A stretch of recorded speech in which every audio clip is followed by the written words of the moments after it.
काव्य रसोई घर में जल्दी जल्दी नाश्ते की तैयारी में लगी थी क्योंकि उसके पति रोहन को ऑफिस जाने के लिए लेट हो रही थी। तभी उसके कानों में सासू माँ की आवाज़ आई। वह फिर रोहन से कह रही थी, रोहन तू मेरी बात समझता क्यों नहीं। उसके बाद जो उन्होंने धीरे से रोहन के कानों में बोला वह काव्य सुन नहीं पाई, बस इतना ही सुन सकी कि राहुल ने पलटकर जवाब दिया, माँ आप ना कमाल करती हो, मैंने आपसे कहा ना, नहीं मैं ऐसा बिल्कुल नहीं करूँगा। काव्य नाश्ता तैयार करके ट्रे लेकर किचन से बाहर निकली तो सासू माँ और रोहन दोनों ही बात बदलकर दूसरी बात करने लगे। काव्या सवालिया नज़रों से रोहन की तरफ देख रही थी। रोहन ने धीमे से मुस्कुराकर काव्य को कहा, लाओ भाई जल्दी नाश्ता दो, देर हो रही है। काव्या एकटक रोहन को देखती ही रही और फिर दूध का ग्लास रोहन की तरफ बढ़ाने लगी। इसके बाद रोहन तो ऑफिस चला गया। अब काव्या के मन में खलबली थी कि ऐसी क्या बात है जो सासू माँ रोहन से कह रही थी, क्या करने के लिए रोहन से कह रही थी। काव्या रोज़ की तरह घर के कामों में व्यस्त थी। आज उनके काम वाली नौकरानी मंजू थोड़ा देर से आएगी, इसलिए काव्या ने सोचा कि उसके आने का क्या इंतज़ार करना, थोड़ा काम खुद ही निपटा ले। काव्या एक बहुत सुलझी हुई पढ़ी लिखी खूबसूरत लड़की थी। रोहन से उसकी शादी को 4 साल हो गए थे, पर अभी तक दोनों की गोद नहीं भरी थी। सासू माँ का हर दिन यही सवाल रहता था कि मेरे घर का चिराग कब आएगा। रोहन और काव्या भी इस बात को लेकर बहुत परेशान थे, पर डॉक्टर के मुताबिक उन्होंने इसे एक नॉर्मल चीज़ कहा था। सासू माँ अपने कमरे से बाहर आईं, तभी डोरबेल बजी। काव्या ने जाकर दरवाज़ा खोला तो देखा सासू माँ की पुरानी रिश्तेदार आई हैं। वह उनके लिए पानी लेने चली गई। पानी लेकर आई तो सासू माँ और वह दोनों आपस में बातें कर रही थी। हाय घर में कैसा सूना सूना है, एक बच्चा होता तो कैसी रौनक होती। घर में बस आए दिन यही शब्द काव्य को सुनने को मिलते थे। बड़ी बूढ़ी औरतें आती तो बस हर दिन यही रोना। सासू माँ तो हर दिन यही ताने काव्य को देती रहती कि एक औलाद भी पैदा न कर सकी अब तक। फिर भी काव्य कभी उनकी बात का बुरा न मानती, सोचती कि बड़ों को तो बच्चों की ख्वाहिश पति पत्नी से ज़्यादा होती है।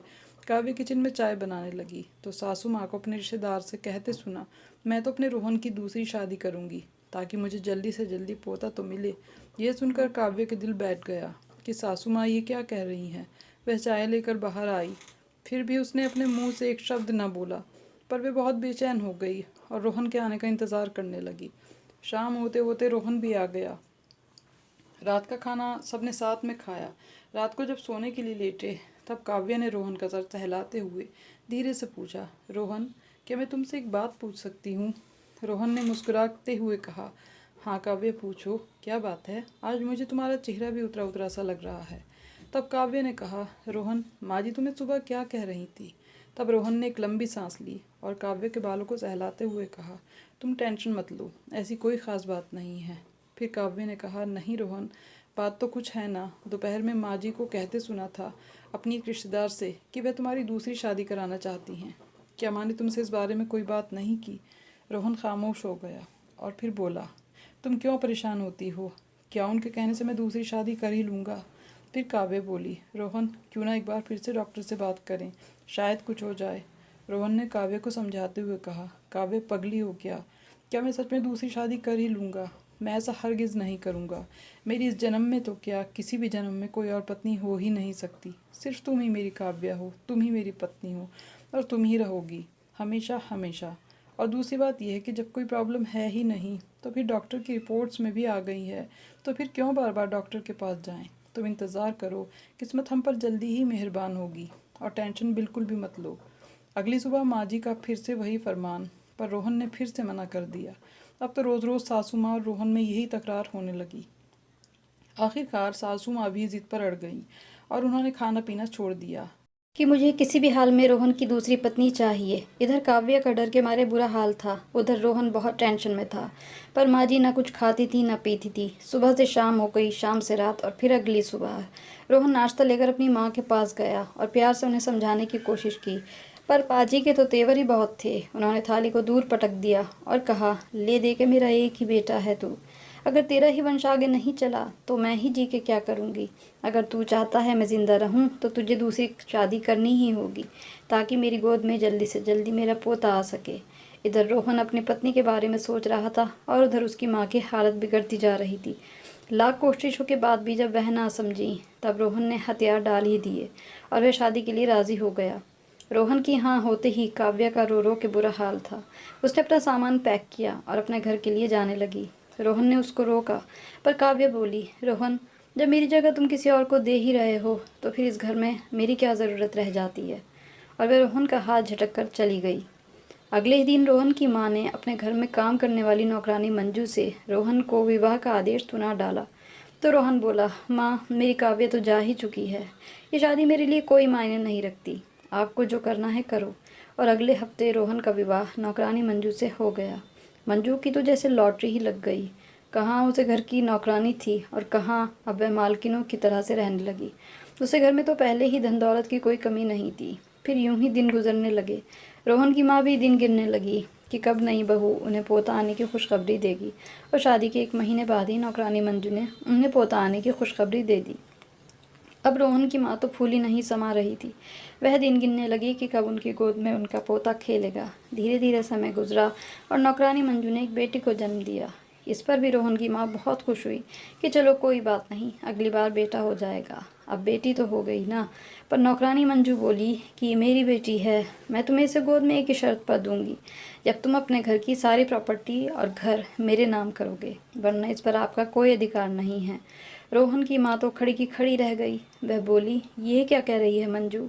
वह हकलाते हुए बोली, तू भूल रही है, तुझे रोहन की पत्नी का अधिकार मैंने ही दिलाया है। अगर मैं एक पत्नी को रोहन से छुड़ा सकती हूँ तो तुझे भी छुड़ा सकती हूँ।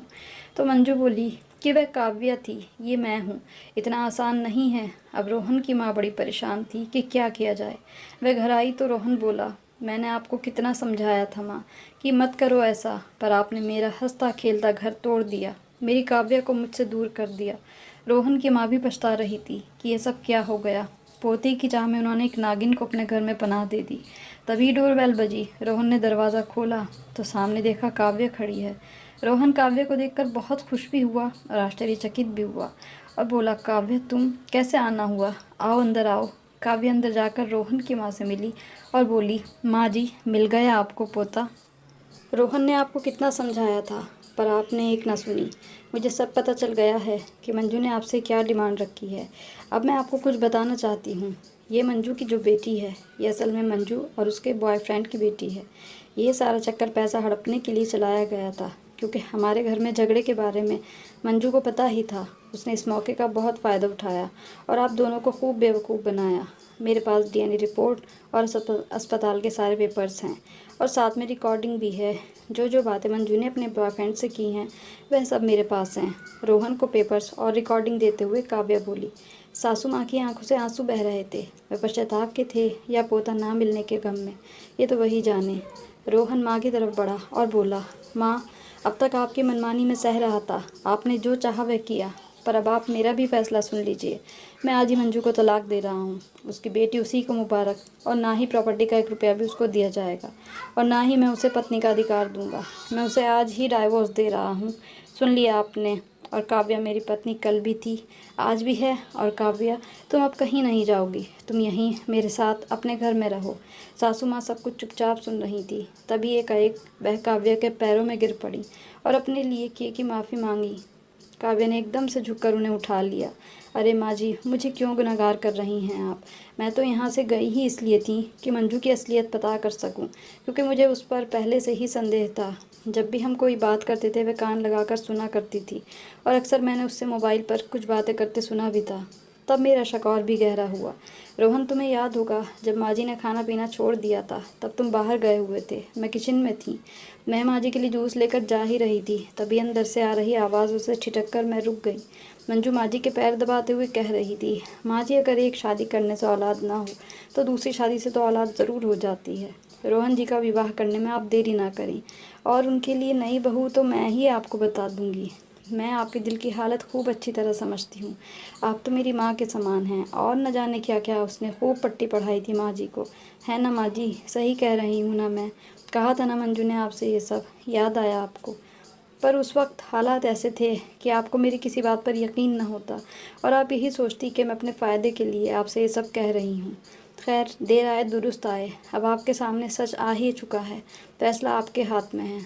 रोहन की माँ बोली, नहीं नहीं बहू, मेरा कोई फ़ैसला नहीं, मुझे माफ़ कर दो। उधर मंजू हॉस्पिटल में इस उम्मीद पर थी कि अब तो प्रॉपर्टी उसके नाम हो ही जाएगी, लेकिन शाम तक भी जब कोई वहाँ नहीं पहुँचा तो उसने रोहन को फ़ोन किया। तो रोहन ने फ़ोन पर सीधा बोल दिया कि तुम्हारी बेटी तुम्ही को मुबारक हो, मुझे तुम्हारी सारी असलियत पता चल चुकी है। ये बेटी मेरी नहीं है, तुम्हारे बॉयफ्रेंड की है, और आज से तुम्हारा और मेरा कोई रिश्ता नहीं है। मंजू के तो सारे के सारे सपने ही ढेर हो गए।